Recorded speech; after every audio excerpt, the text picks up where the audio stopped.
Cuaresma, tiempo para dar un salto espiritual.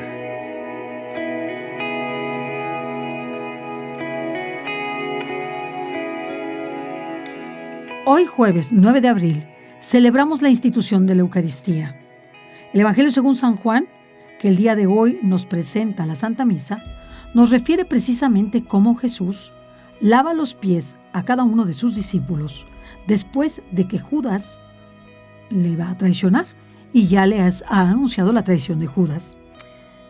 Jesús se ciñe su túnica, toma una toalla, toma una bandeja de agua y va uno por uno lavando los pies de sus discípulos, hasta que llega a Pedro y Pedro se opone a que le lave los pies.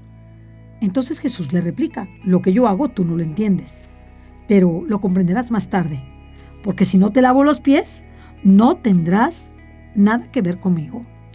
Entonces Pedro le contesta: Señor, no solo lávame los pies, sino también las manos y la cabeza. Con esto el Señor dio a entender a los apóstoles que, siendo Él el Maestro y Señor, estaba al servicio de cada uno de ellos y de toda la humanidad. Por eso les preguntó: ¿se han dado cuenta lo que hice? Pues si yo soy el Maestro y el Señor y hago esto, ustedes también deben lavarse los pies los unos a los otros. Este día es un día glorioso, es un día de fiesta para toda la Iglesia.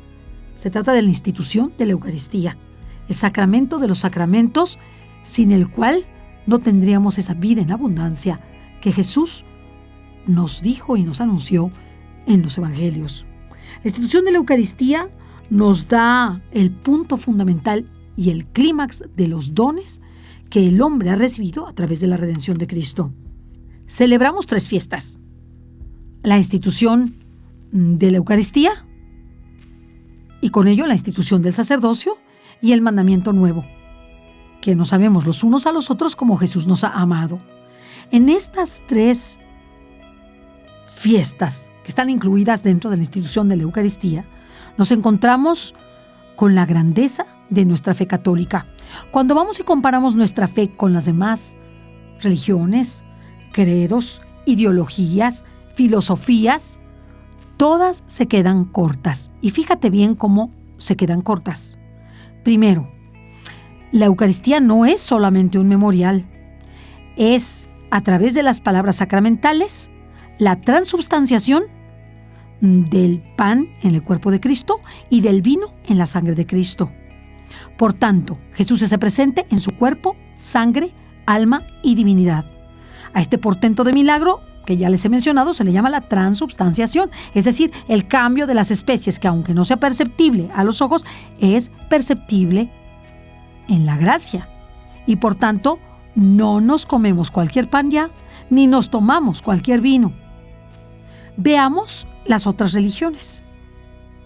Veamos nuestros hermanos separados. ¿Qué hicieron del sacramento de la Eucaristía? Lo destruyeron. Para ellos es un simple memorial.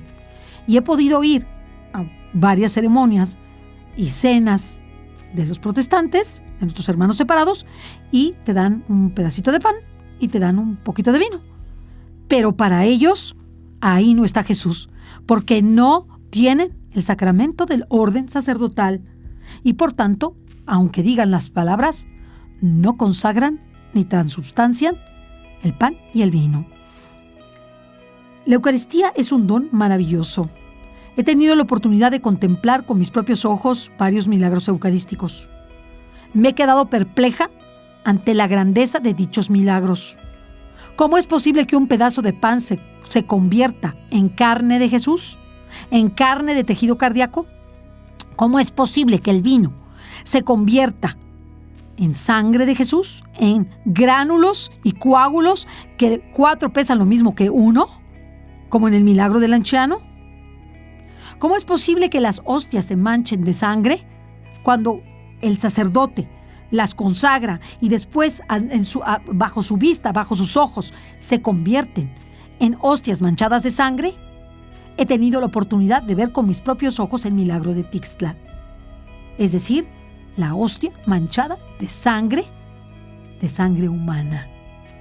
Y nosotros todos sabemos cómo mancha la sangre humana. No es una mancha cualquiera. es una mancha muy especial. Tiene un rojo especial, tiene una consistencia especial. Cualquier cosa que se manche, una estampa, unos dedos, un papel, hasta un pan, la comida. A veces nos ha sucedido que nos cortamos y manchamos porque esa sangre va repicando todo lo que tocamos. Vemos cómo es un líquido muy especial. Entonces, cuando uno tiene la posibilidad de contemplarla con sus propios ojos y ver en esas hostias sangre humana, y ver cómo ha pasado siglos por ellas, o ver hostias que tienen luz por dentro, están iluminadas por sí mismas y que se ve como si estuvieran un foco prendido, como el milagro de Siena. Entonces nos damos cuenta de que la Eucaristía no es cualquier cosa. Hermanos, ahí está Jesús, en su cuerpo, sangre, alma y divinidad. Lo que nos comemos es verdadera comida porque es el mismo Jesús, y lo que bebemos es verdadera bebida. Pero les invito a meditar un poco más. ¿Qué pasa cuando Jesús se come a sí mismo? Porque Él mismo se comulga a sí mismo. Mucho me preguntaba, ¿qué le pasó a Jesús por comulgarse a sí mismo?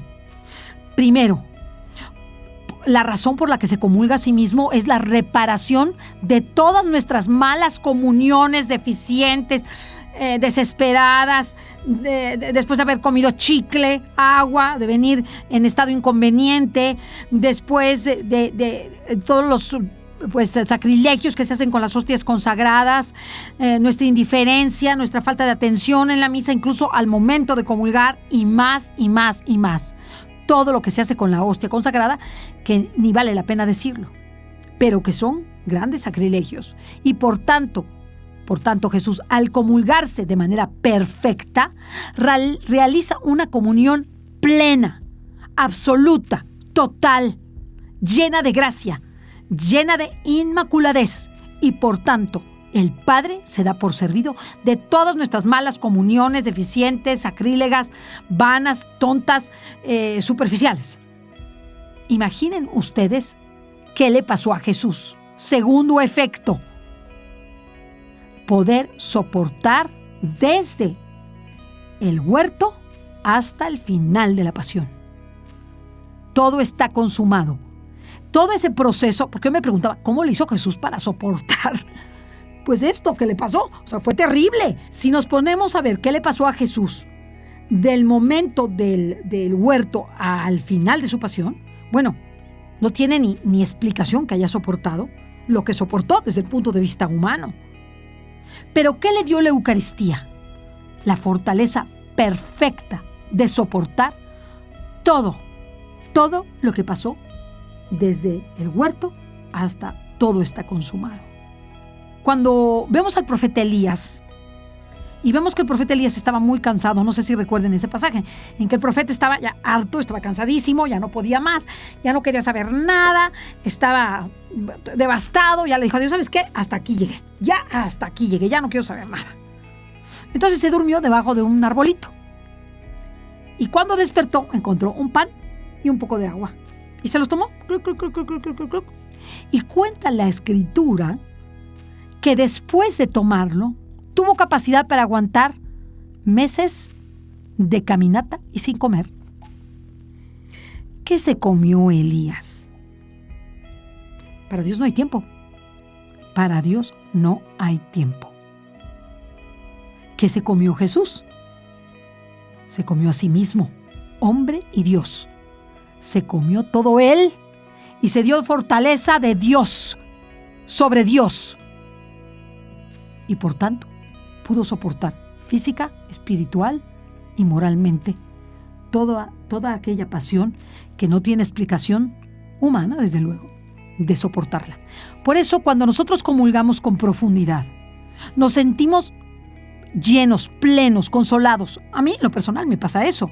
Pero ahora que no hemos tenido la Eucaristía, me ha servido muchísimo meditar todo lo que me dio la Eucaristía y lo que me sigue dando, a pesar de que nada más la vea en una pantallita, en el internet. Me ha dado una profundidad hermosa, me ha dado una fortaleza hermosa, porque nosotros somos todo lo que comemos y espiritualmente somos todo lo que comulgamos.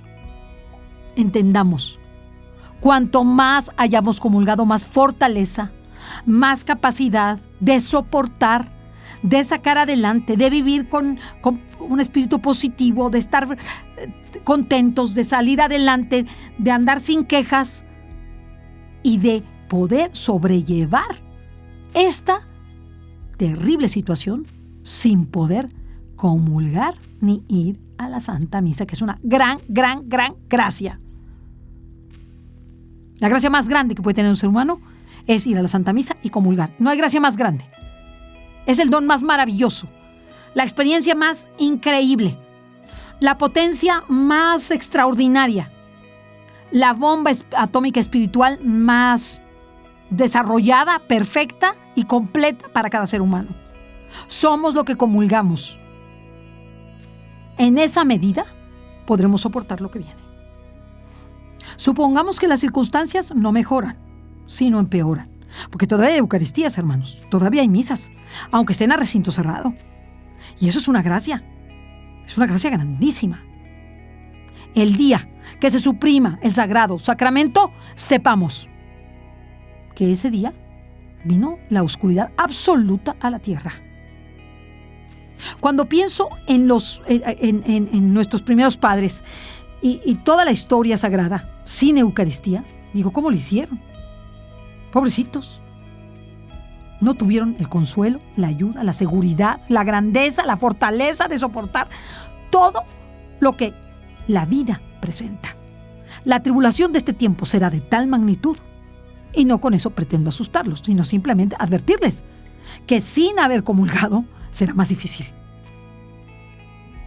Jesús es el pan de vida y tiene una grandeza extraordinaria haber comulgado. Busquemos nuestras comuniones, vayamos a ellas. Hagamos presente a Jesús, hagámonos sacramento nosotros mismos. Nosotros somos sacramento.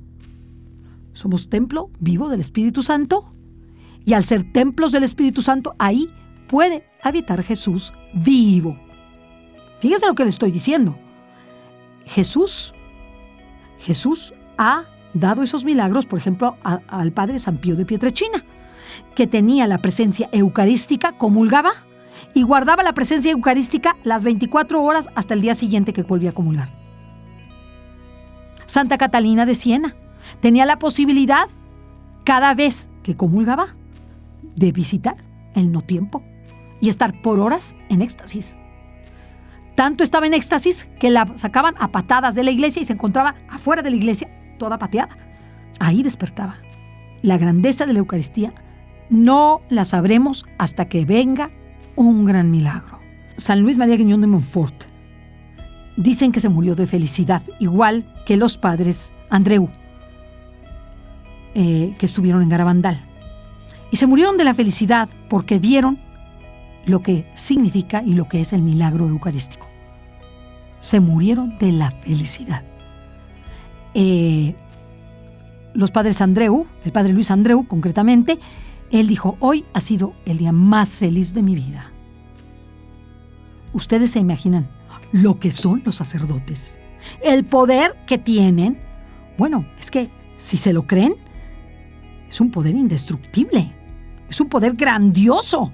Y por eso hoy es el día de los sacerdotes. Tú eres sacerdote eterno de la tribu de Melquisedec. Cada sacerdote es eterno y tiene el poder de hacer bajar a Dios en un pedazo de pan y en un poquito de vino. En una ocasión me subieron allá al altar, porque el padre que estaba dando la misa era un padre que estaba mal de una pierna. Entonces estaba cojito y yo tenía o sea, a mí me daba mucha pena que me hiciera eso, pero me mandaba a llamar, entonces me subía. Entonces aproveché y dije, ahora sí voy a ver qué pasa cuando el padre hace la consagración.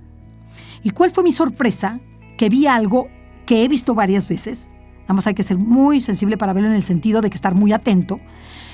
háganse de cuenta que en el momento que el Padre dijo las palabras sacramentales, vi cómo un gran peso, no me pregunten cómo vi, pero lo vi, caía sobre la hostia redondita, y al caer sobre la hostia era un peso inmenso que caía sobre algo tan débil, pero esa hostia se llenaba de luz.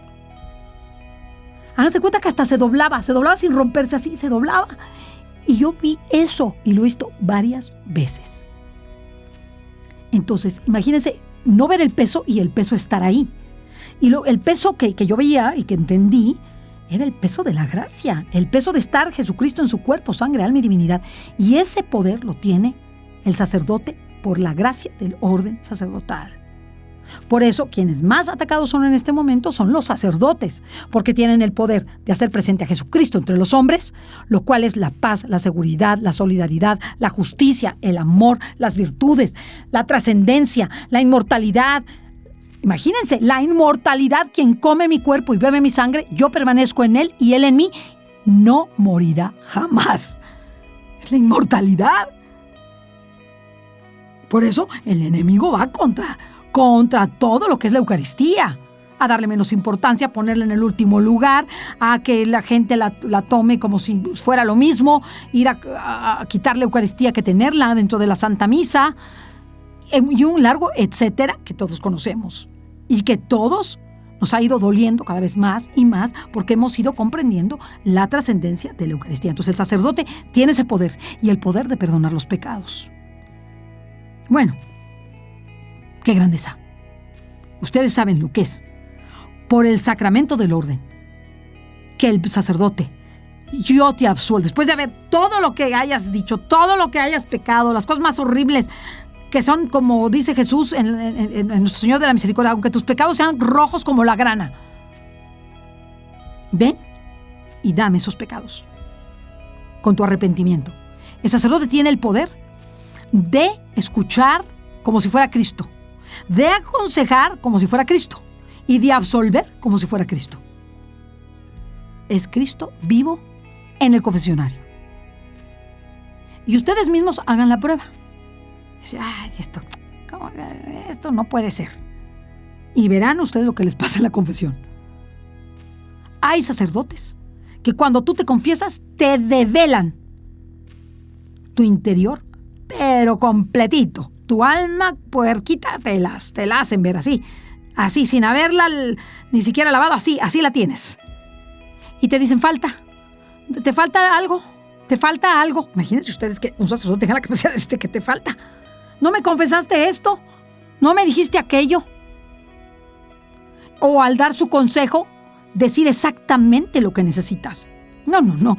El Espíritu Santo, de una manera extraordinaria, que consuela, que guía, que corta, que corrige, que ayuda, que orienta, que te da esa fuerza para dejar el pecado, porque lo ves. Cuando tú lo dices, y si realmente estás arrepentido, ves la porquería que eres.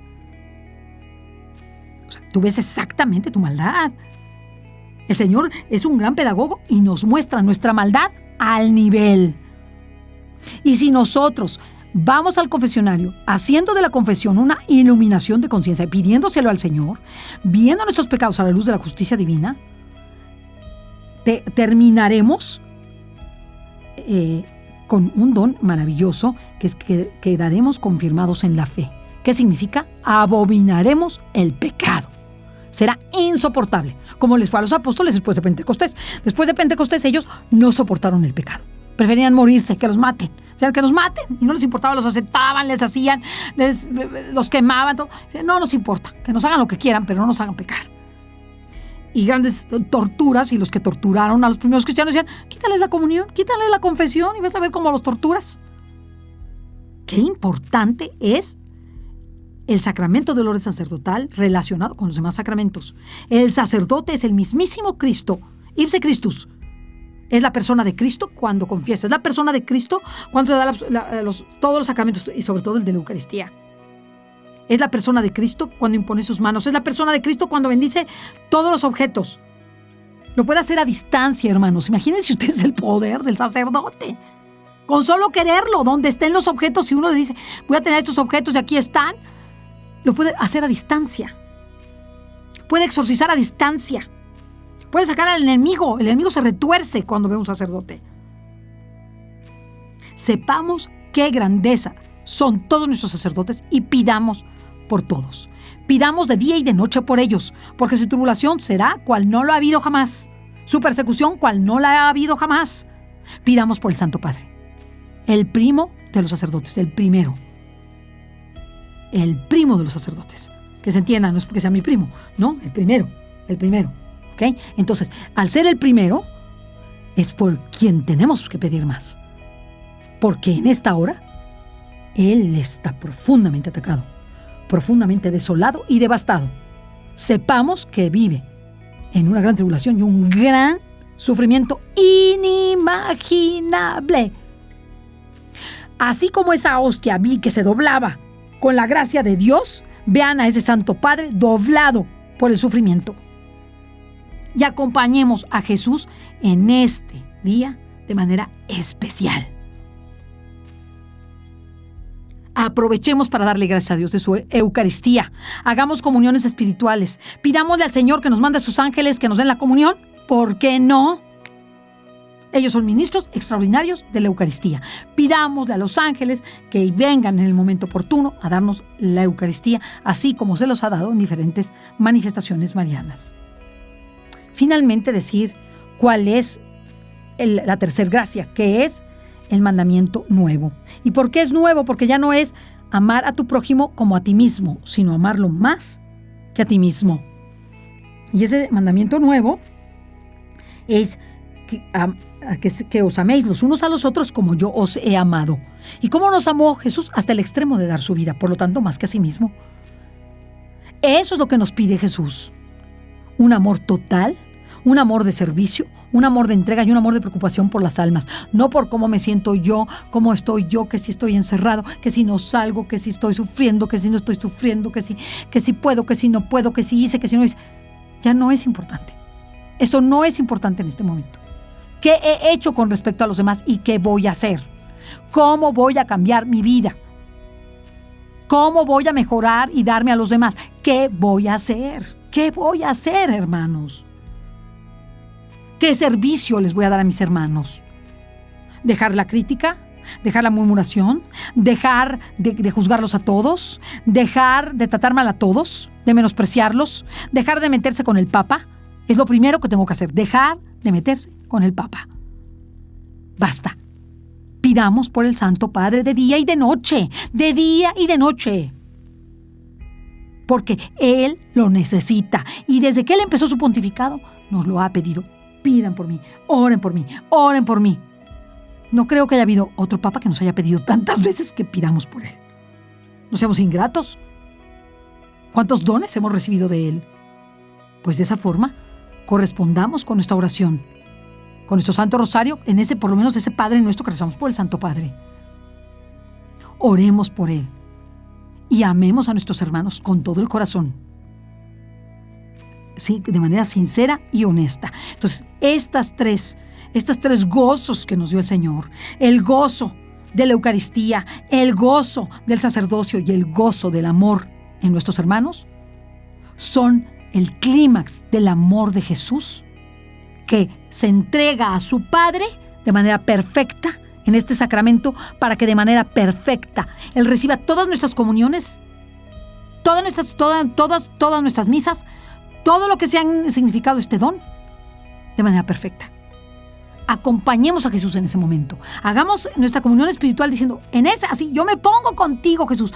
Ahí me pongo, ahí me esfuerzo, ahí como tú te ofreciste al Padre, así me ofrezco contigo. Me ofrezco de la misma manera. De manera perfecta. Rehaz todas mis malas comuniones, todas mis faltas de limpieza, todos mis sacrilegios, todos mis pésimas comuniones superficiales, indiferentes, mal hechas, de llegadas tarde a la misa, etcétera, etcétera, etcétera. Y vayamos con ese Cristo que está en la Eucaristía a visitar con nuestro corazón a todo el mundo. Visitémoslo llenos de amor. Y transformemos nuestra propia realidad, la realidad de nuestra familia, de nuestra sociedad y de nuestra nación. Pues que este jueves este día de la institución de la Eucaristía sea un día de gran celebración previo a lo que vendrá, porque lo que viene es sumamente doloroso y ahora Jesús quiere que lo acompañemos. No quiere que nos vayamos a ningún lado. Quiere que estemos con Él. No quiere que vayamos a las fiestas, ni a los viajes, ni a los paseos, ni que sea una Semana Santa que de santa no tiene nada más que el nombre. Y Jesús, a través de esto, quiere que sea santa.